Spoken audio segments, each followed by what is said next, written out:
this? When was this? When was this? When did? Tell me about Sultan. I mean, I'm sorry, but these are episodes I don't know. Many people who follow your career, otherwise movie buffs, would want to know about it. Tell me about what was said to you. In what context? I was offered a film called Sultan with Salman Khan. The director came to my house. He narrated me the film. And I had just given a big blockbuster, and I was like, I don't want to work with Khans. I want to just do my film. So Aditya Chopra, I had a meeting with him. I just wanted to be a little bit more apologetic. And he was fine at the time.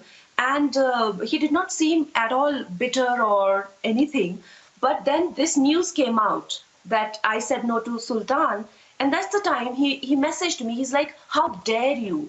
You say no to me, and then you go to press and you say no to. I said no to Fairness Scream. I said no to Khans.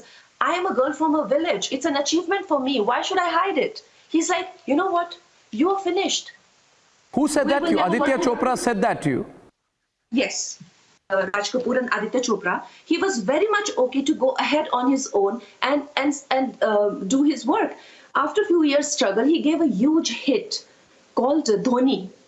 Now, Aditya doesn't work with him, but his best friend, his childhood friend, Karan Johar, comes into the picture very strategically. He hires him, and then he shoots for this film for 3 years, and then he declares to the world that such a flop star, I can't sell the film to exhibitors.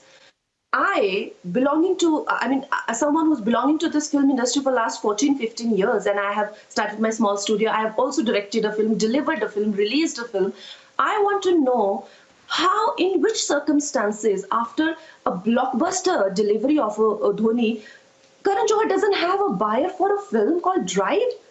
How does that work? Let's have a conversation with exhibitors and producers. Let's have it on your show. I want to know the business mathematics and the financial mathematics of it. How? Because today, even I can release a film in 1,000 prints whenever Corona is not there.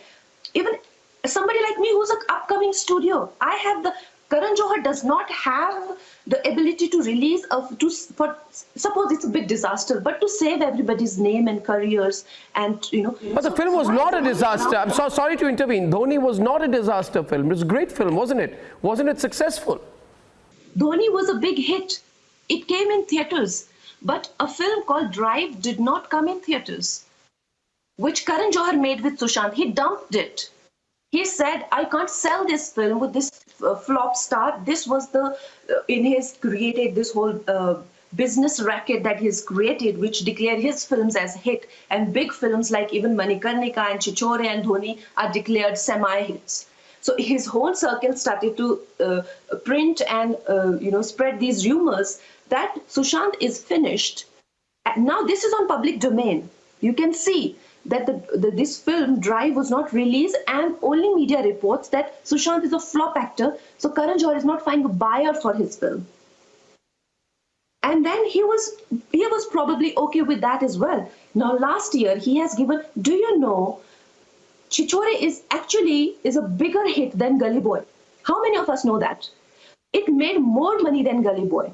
And investment and return proportion, Gully Boy is just a break-even film. How many of us know that? We don't know it. And Chichore, yes, Ranveer Singh's character in Gully Boy was the character sketch, and of course he deserved his award. But Chichore, for his best director, for best film, there was absolutely no acknowledgement. You are celebrating a mediocre film, and somebody like, Lakshmi Bai's role, I have done somebody like Alia Bhatt, such a mediocre actor, for 10 minutes role, flaunting a Best Actor trophy. Zoya Akhtar, for a mediocre film, flaunting Best Director. When people like Nitesh and, they absolutely have no acknowledgement.